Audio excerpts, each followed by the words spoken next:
Once you steal, it's too late. I wasn't trying to steal. A little knife in my hand. On September 14, 2024, in Vero Beach, Florida, an incident involving retail theft occurred at a commercial hardware store. The following analysis strictly examines the constitutional applications, state statutes, and case law governing this encounter. Hello, I'm Colt Moore with the Sheriff's Office.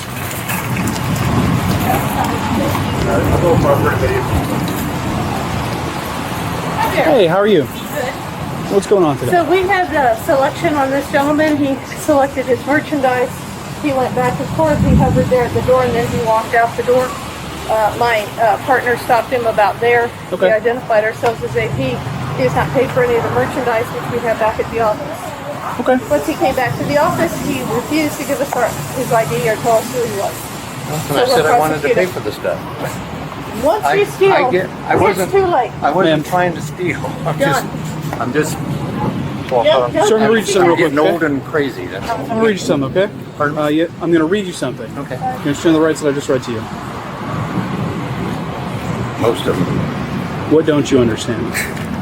I don't understand why I can't pay for this Okay. stuff. I'm going to read this to you again. I'm going to read this to you again, okay? You may use any of these rights at any time during the interview. Do you understand the rights I've just read to you? Yes. Okay. So you walked out of the store with all that stuff and you didn't pay for it, right? I have gotten old and absent-minded. Is that correct or not? I guess so. I got to about here. And I was getting ready to turn around and go back in because I realized I hadn't paid for it. Okay. Where'd the other 8 people? Okay. So, sir, you are detained for a shoplifting investigation. Do you have your ID on you? Do you have any weapons in your pockets or anything like that? No.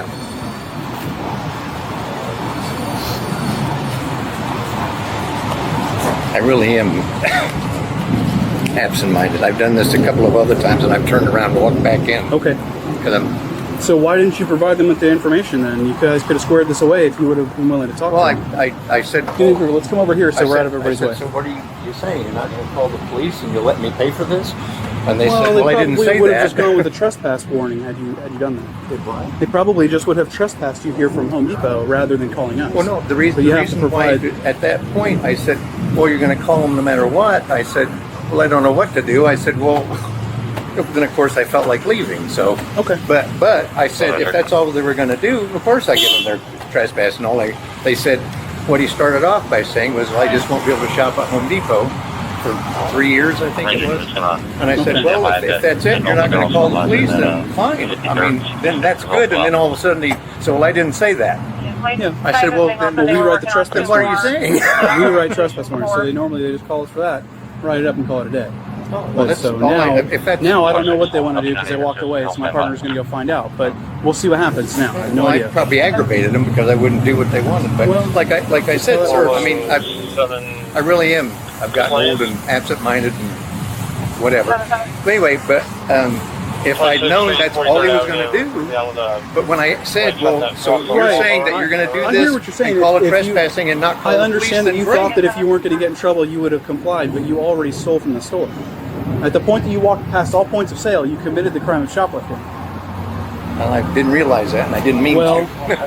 You did do it, though, and you did mean to do it, because nobody just walks out of the store with items in a cart and don't stop at cash registers that are all the way at the other end.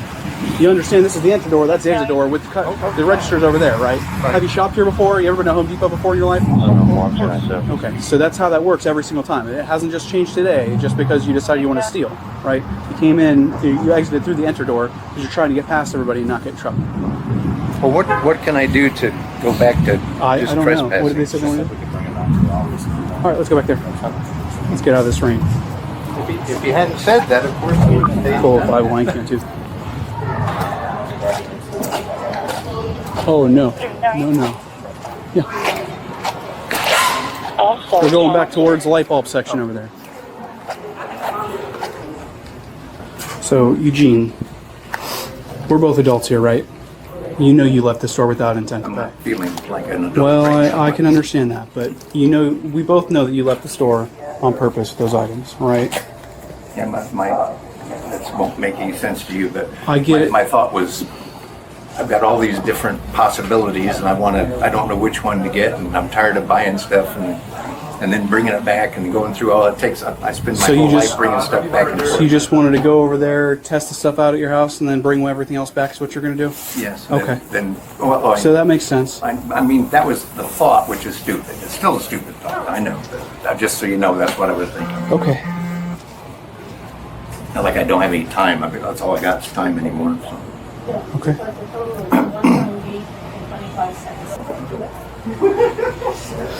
I was getting.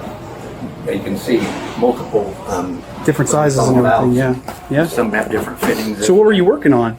It's a plumb. It's what do you call Is it? it- Shut-off valves. Yeah. And For your sink, so or you your- can have female, male fittings. Right, blah, right. blah, blah. And I wasn't sure if it needed to be soldered or not. That's why it said. That's Gotcha. why I got the blowtorch at the last thing.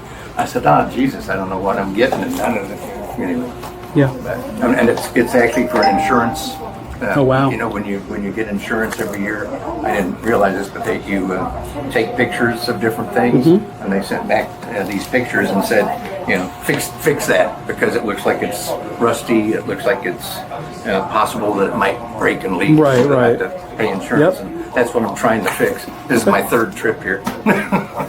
Well, I went to Lowe's 2 other times. So. And it's, sir, it's not like I can't afford it. I mean, that's why I'm sitting here going, I can afford this. It's just Yeah. dumb Yeah. move. I agree with you. Here's your driver's license back. So, this is a trespass warning, okay? What this means is that from today going forward, you cannot come back to this Home Depot, okay? You can go to any other Home Depot in any other town, just not this Home Depot. There's one in Sebastian. You can go to that one. This does not expire, okay? So if 2 years goes by and you're wondering if you can come back, the answer is still no. If you... 3 years? No, it does not expire at all. Oh, you said 3 years. Yeah, no, it does not expire at all. If a couple years goes by and you want to come back, you'd have to call them, speak to a manager, and see if they would get rid of the trespass. Okay? But otherwise, if you do not call, this does not expire at all. Okay? I mean, I won't come back, but what happens if I did? You'd arrest me. You'd be under arrest for trespassing. Okay? So if you could just go ahead and sign. Legal Analysis Point 1. Investigative detentions and custodial interrogation under the Fifth Amendment. Pursuant to the precedent Arizonazo 1966, law enforcement must advise suspects of their rights prior to questioning. While a standard Terry's does not inherently require Miranda warnings, detention in a closed back office elevates the encounter.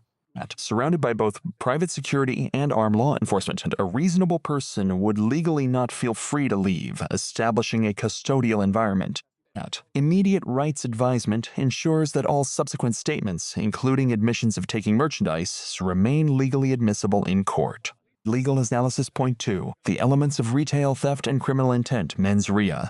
Under Florida Statute Section 812(1)(v), retail theft occurs when an individual carries away merchandise with intent to deprive the merchant.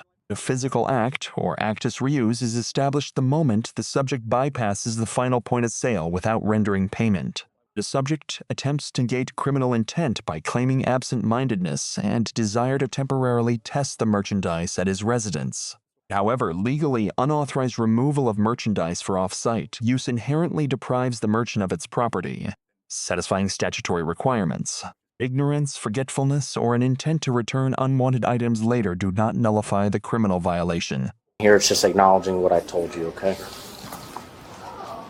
I assume you told me the truth. Thank you. Get your money back. What am I doing? You're under arrest for shoplifting. What? I thought it was trespassing.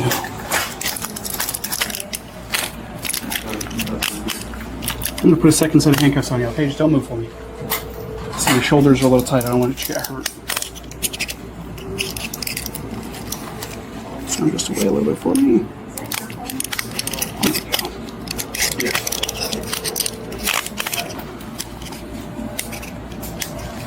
I'm going to search you real quick. Am I going to get stabbed, cut, poked by anything? I've got a little knife in my So when I asked you if you had any weapons on you, why didn't you tell me? I didn't think it was a weapon. So,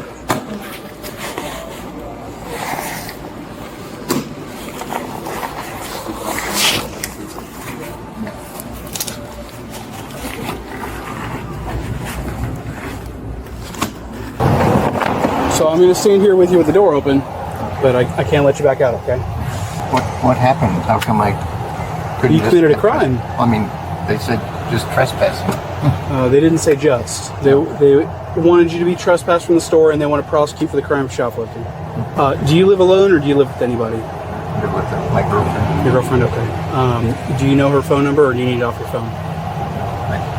I don't know her phone number by heart. No. So when we get to the jail, I'll let them know you need to get a phone number off of your phone to see if you can bond out.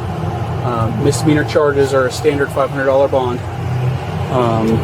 And if you call her as soon as they start getting you processed, once they allow you to make that call, you could be out before I'm done even typing up the arrest affidavit. So just let them know. Do you plan on, I mean, you may have enough if you call a bondsman in your pocket. How much money did you have with you? I think maybe $200 cash. Yeah, so if you talk to bondsman, you have enough money to cash out. So it is their minimum is $100 or 10% of the bond. So you could definitely bond out with that. You'll just need to call her to come back, get your car and everything. And speaking of your car, it's here in the parking lot, I'm assuming. Okay, what kind of car is it?